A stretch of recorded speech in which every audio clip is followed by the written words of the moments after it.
야곱이 라헬에게 성을 내어 이르되 그대를 임신하지 못하게 하시는 이는 하나님이시니 내가 하나님을 대신하겠느냐. 아멘.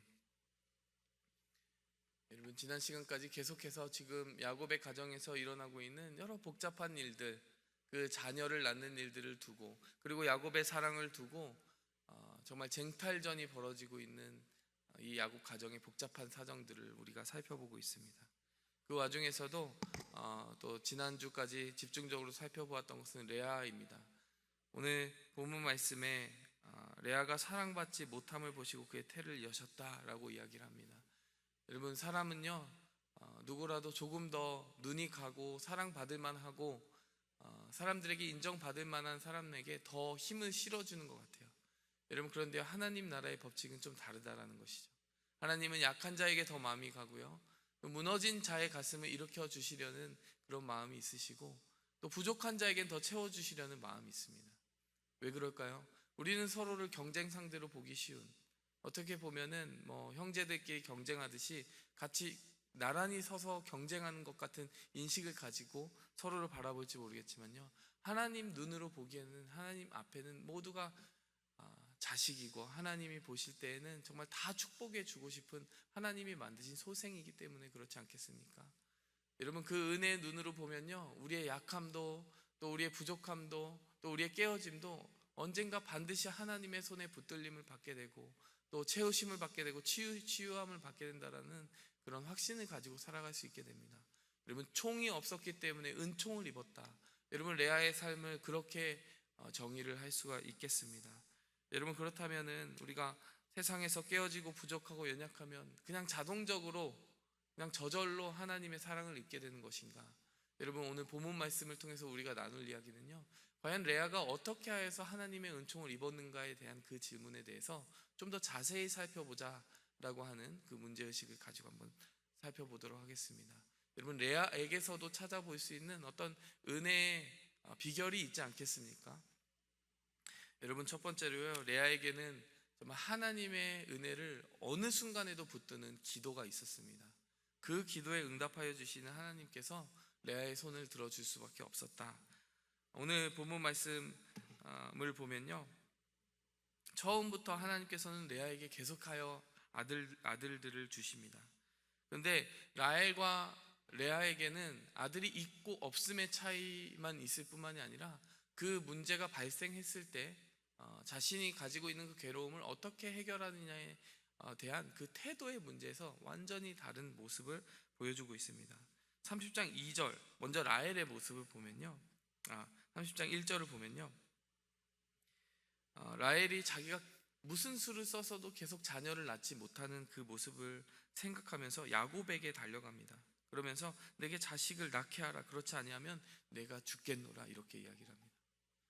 아이를 낳지 못하는 것은 그 라헬에게 심각한 고통을 안겨주었습니다.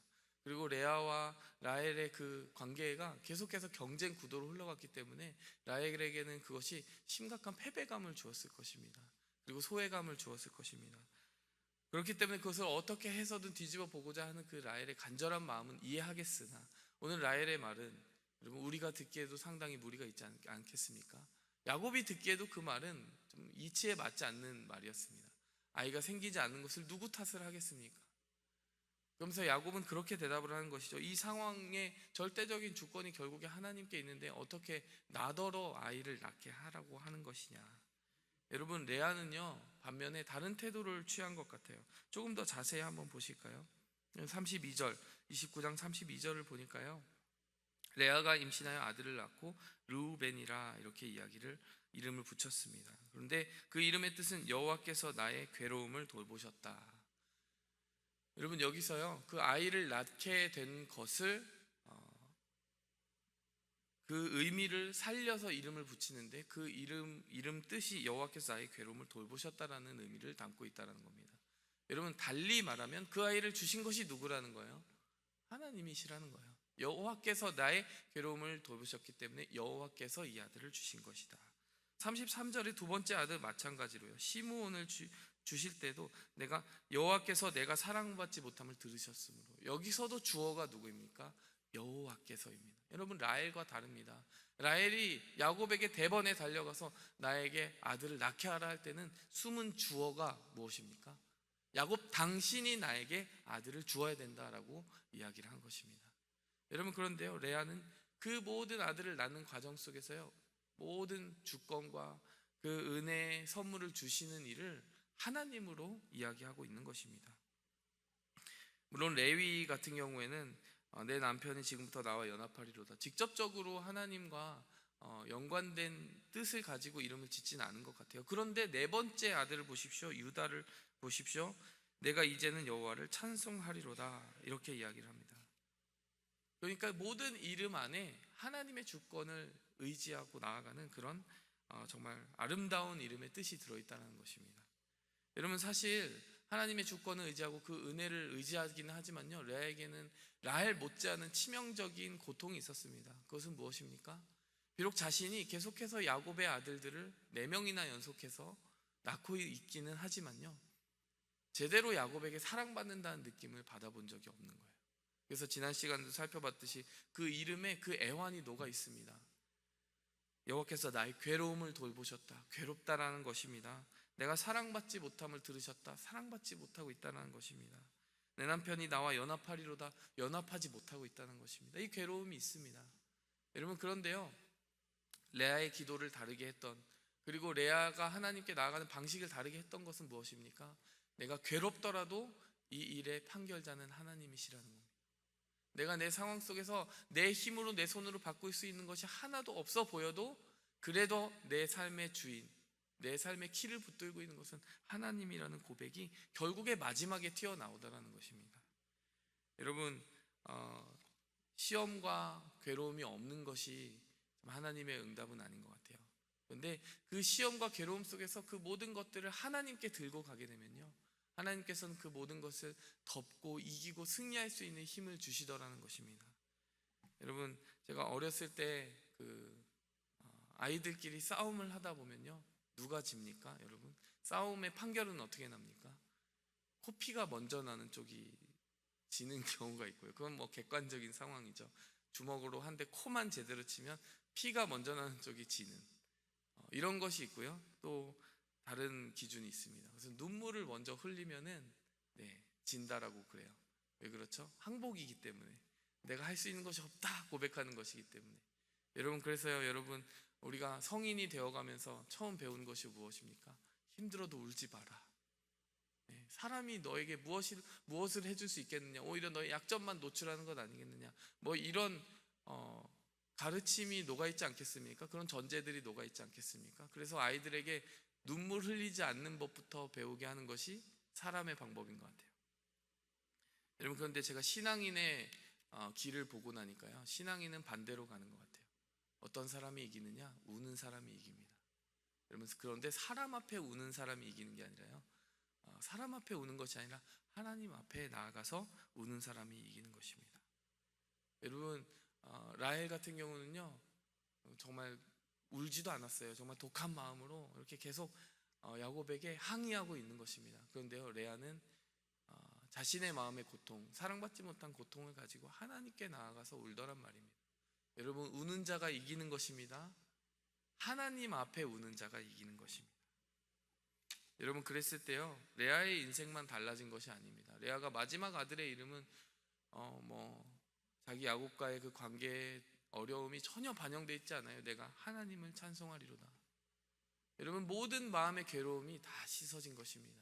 하나님께서 그의 손을 드시고 그의 뿔을 높이 드셨기 때문에 이제는 그에게 더 이상 원함이 없는 만족, 하나님께서 나의 만족이 되셨다라는 고백이 마지막에 나오게 된 것입니다.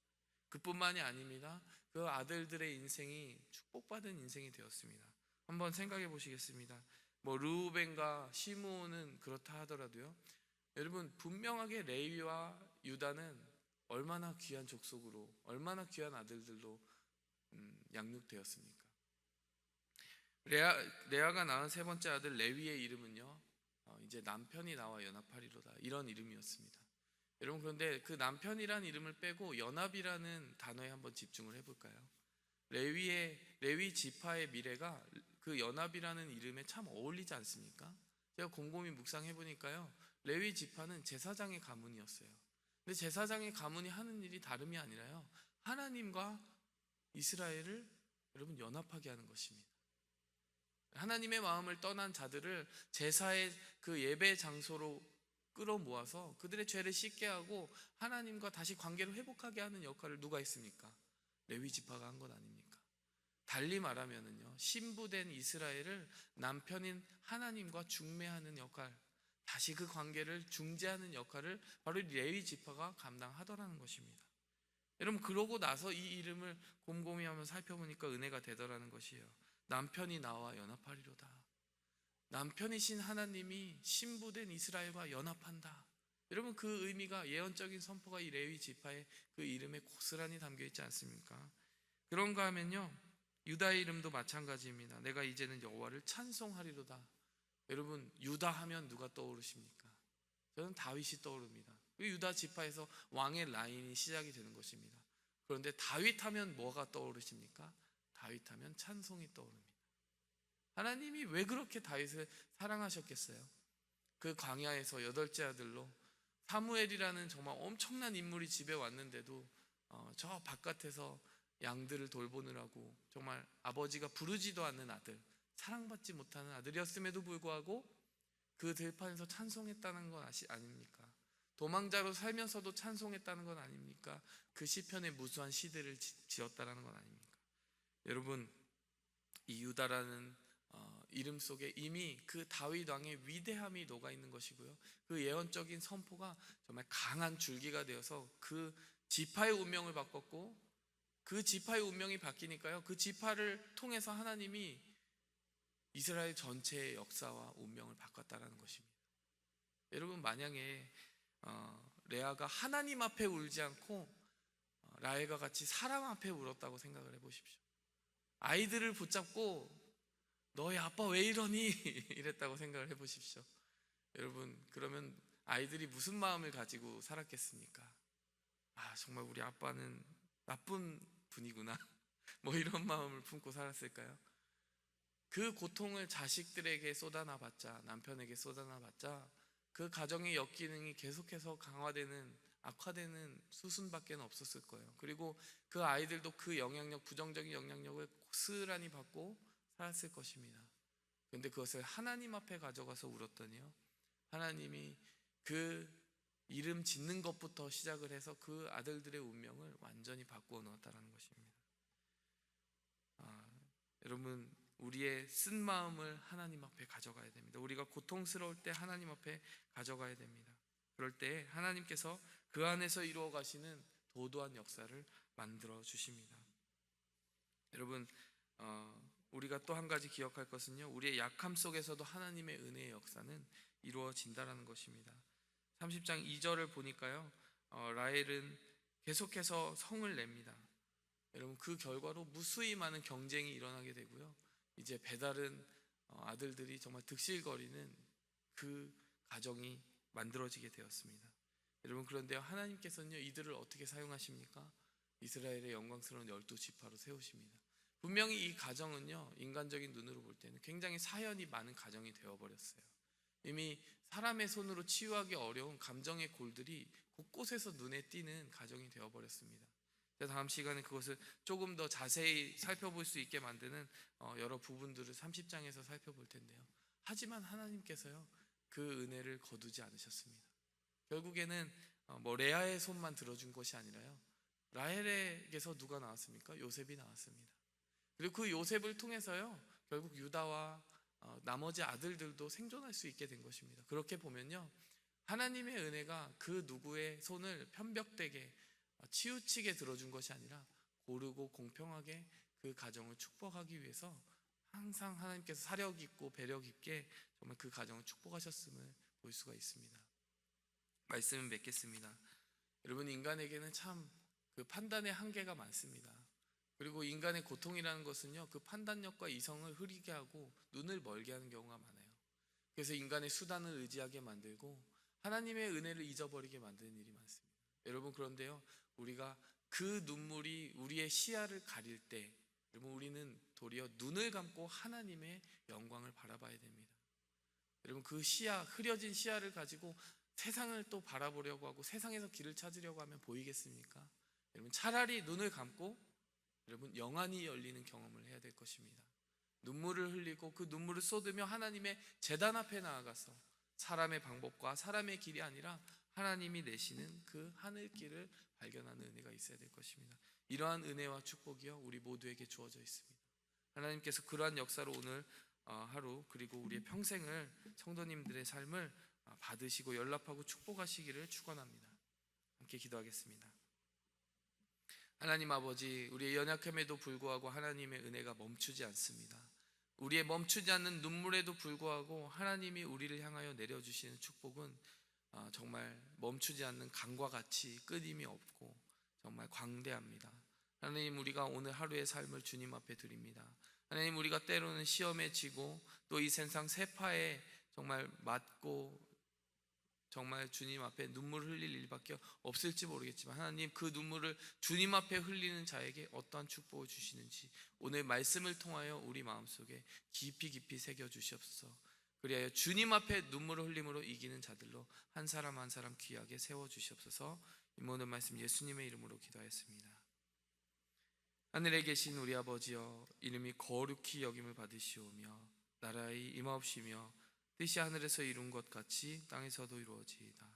오늘날 우리에게 일용할 양식을 주옵시고 우리가 우리에게 죄 지은 자를 사하여 준 것 같이 우리 죄를 사하여 주옵시고 우리를 시험에 들게 하지 마옵시고 다만 악에서 구하옵소서.